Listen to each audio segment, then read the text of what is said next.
A brutal winter storm has descended upon the land, isolating the village. But one man, knowing the land and the spirits intimately, prepares for an unseen journey to bring sustenance and life to his people, undetected by the fierce elements or the eyes of the enemy.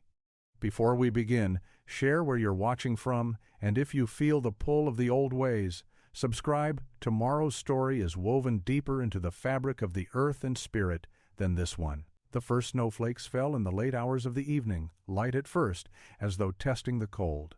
By dawn, they had grown heavier, blanketing the earth in a heavy coat of white, the kind that could only mean one thing: the season of hunger had come. The wind howled through the trees, bending their branches with the strength of a wolf's bite. The village, nestled at the foot of the great mountains, had long expected the change. They had prepared their shelters, stored their food, and prayed to the spirits for the strength to endure. But this storm, unlike the ones that had come before, felt different. It was as if the earth itself was warning them that this winter would bring more than they could bear alone. Tamana, a skilled hunter of the tribe, stood at the edge of the village, watching the swirling snow. His long hair, braided tightly against his head, whipped in the wind. The familiar smell of cedar smoke from the communal fire mixed with the sharp scent of cold. He was not worried about himself. He had faced worse winters in his youth, and his knowledge of the land had only deepened over the years. No, it was the others that filled his heart with unease. His people, though strong, had always been vulnerable to the bitter winters of the highlands. They had learned to live with the cycles of the seasons, to prepare for the worst and hope for the best. But this storm felt like something more. Tamana crouched low, his breath clouding in the frigid air as he gathered his thoughts. He knew what must be done. There was only one path to survival now, one known only to a few of the elders. An ancient tunnel, carved through the earth long before his time, led to a secret food cache buried deep in the mountainside. It was a gift from the spirits, meant for the most desperate of winters.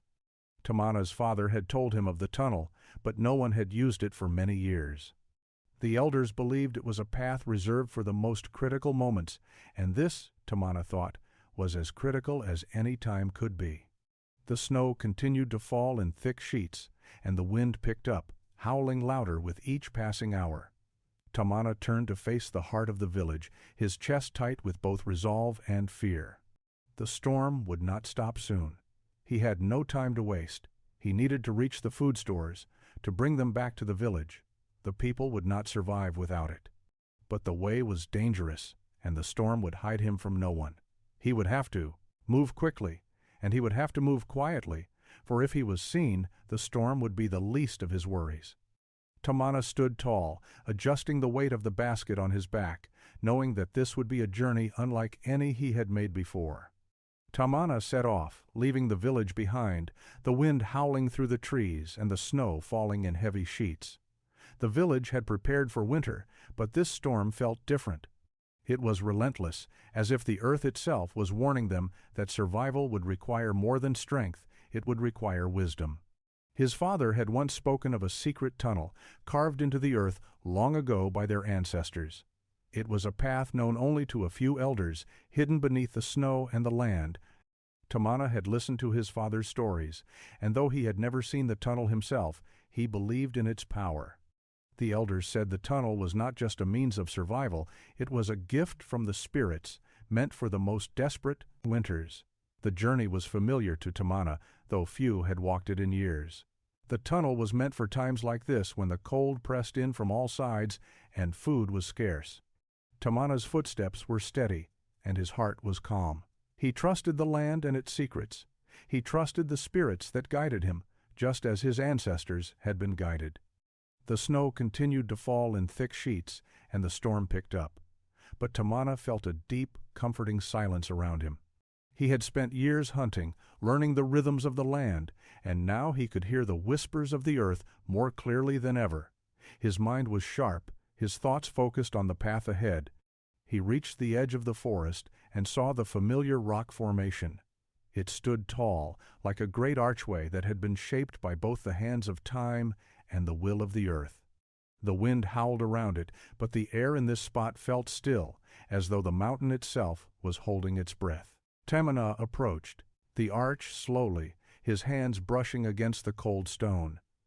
It was warm beneath his fingertips, as if the mountain itself recognized him. His father had told him that only those with pure hearts could find this path, and only those with respect for the land would be guided safely through. Tamana's father's voice echoed in his mind. The land will never betray you, but you must always walk with respect. As Tamana passed through the arch, the storm's fury seemed to fade. He entered the tunnel, and the world of snow and wind disappeared. There was only silence now, broken only by the sound of his footsteps on the earth. The tunnel felt alive, as though it were breathing with him, guiding him deeper into the mountain. Tamana moved forward, knowing the journey ahead was as much a test of spirit as it was of survival. The tunnel seemed to stretch on forever, yet it felt timeless, as though it had always been there, waiting for him. Tamana walked carefully, his senses heightened, feeling the earth's pulse beneath his feet. The wind howled above him, but here, deep in the mountain, there was only the sound of his breath and the steady rhythm of his steps. He could feel the spirits around him not in the form of visions, but in the deep, ancient hum of the land. His father had spoken of this, how the earth was alive, how it remembered all who had walked before. The tunnel was sacred, a bridge between his people and the spirits who had long since passed into the next world. It was said that only those who listened could hear the voices of the ancestors, guiding their steps when they most needed it. Tamana paused for a moment, pressing his hand against the cool stone. The air inside the tunnel was thick with the scent of earth, damp yet warm. It felt like the embrace of an old friend, familiar and welcoming. He closed his eyes, allowing the silence to surround him, and listened. The wind above, fierce and biting, could not reach him here.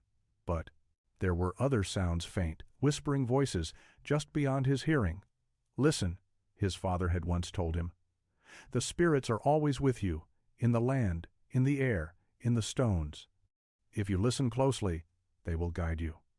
Tamana had never been one to speak lightly of spirits, but in this place he could feel their presence. The tunnel was not just a path to food or shelter, it was a connection to something much older, something much deeper than the surface of the world. It was a reminder of the bond between his people and the earth. As he moved forward, the path began to narrow, the walls of stone growing closer around him. He felt a tug of unease in his chest. The air seemed to grow thicker, heavier, as if the tunnel itself was testing him. But Tamana pushed forward, trusting the land beneath his feet and the spirits that guided him. He could almost hear their voices now, soft and distant, urging him on. With each step, the feeling of connection deepened. The tunnel, carved by his ancestors, was more than a physical path. It was a spiritual journey, one that required faith in the land, in the earth's wisdom, and in the spirits who had walked this way before. The storm raged above, but down here, in the heart of the mountain, there was nothing but stillness, nothing but the pulse of the earth. Tamana's heart slowed, his breath steady. He was not alone. The spirits were with him, guiding him through the snow and wind. He moved deeper into the tunnel, knowing that the food was close. But more than that, he knew that the true gift of this journey was the bond he had renewed with the land and the ancestors. Tamana's footsteps echoed in the narrow tunnel as he moved forward, each step bringing him closer to the hidden food cache. The air inside the tunnel felt warmer now, thick with the scent of the earth and the faint traces of cedar and pine. It was as if the very stones had absorbed the essence of the land, carrying with them the wisdom of those who had passed through before.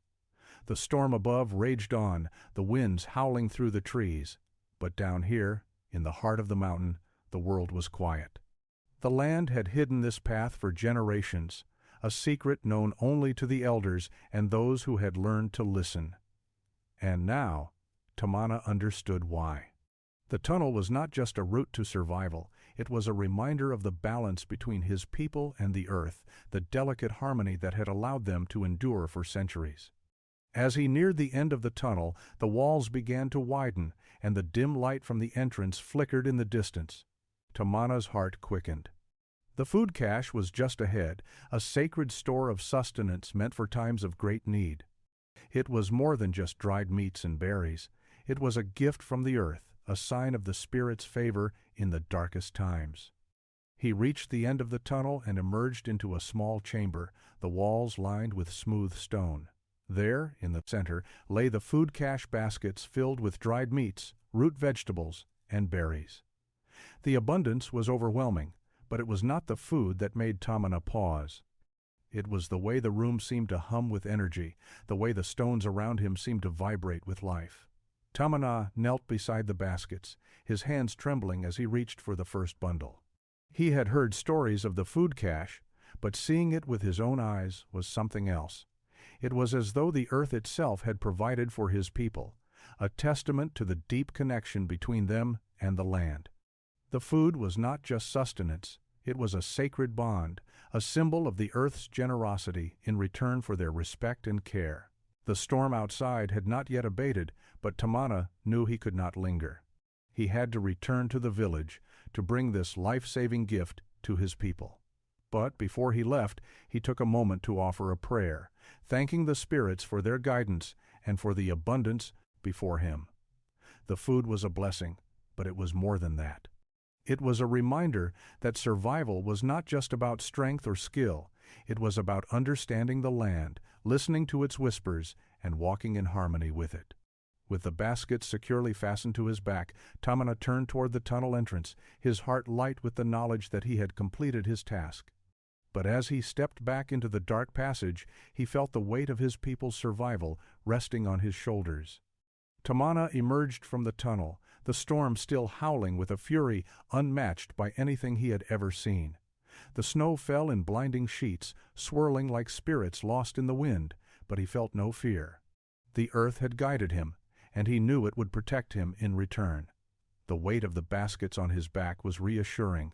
It was a gift from the earth, one that would save his people. The journey back to the village was treacherous. The wind cut through him like an arrow, and the snowdrifts rose higher with each step. Yet Tamana moved with the calm certainty of one who knew the land and trusted it. He had faced the worst of winter in his time, but this storm was different. It was as if the very forces of nature had gathered to test him, to see if he would prove worthy of the earth's favor. But he was not alone. The spirits of his ancestors walked with him, their whispers carried on the wind, urging him onward. Tamana's mind drifted back to the tunnel, to the feeling of the earth alive beneath his feet. It had been a long time since he had truly felt that deep connection to the land. His father had always spoken of the importance of listening to the earth, of honoring the spirits that lived within it, and now, more than ever, Tamana understood. The food he carried was more than just sustenance. It was a living testament to the bond between his people and the land. He would not fail his people. The earth would not let him. As he reached the edge of the forest, the village appeared before him, its smoke rising faintly into the stormy sky. Tamana could see the dim glow of firelight through the snow, a beacon of warmth and safety in the midst of the storm. He quickened his pace. The weight of the baskets no longer a burden, but a promise. He would bring life back to his people. When he finally reached the village, the first person he encountered was the chief, an elder whose face was weathered with age but whose eyes still held the sharpness of youth. The chief looked at him with silent recognition, and Tamana nodded in return, his heart heavy with gratitude. Without a word, Tamana went to the communal fire, where the rest of the village gathered. The people watched him, their faces tired and worn from the storm, but when they saw the baskets of food, their eyes filled with relief. They had been preparing for the worst, but now they would survive. Tamana placed the baskets before the fire, and the chief stepped forward. He raised his arms to the sky, offering a prayer of thanks to the spirits for their guidance and protection. The people gathered around, offering their thanks as well, their voices rising in a low, harmonious chant. The storm outside began to subside, the wind softening as the snow slowed. The village, once filled with uncertainty, was now alive with the warmth of shared food and spirit. Tamana stood quietly among them, knowing that the true gift of this journey had not just been the food he had brought, but the renewal of the bond between his people and the earth.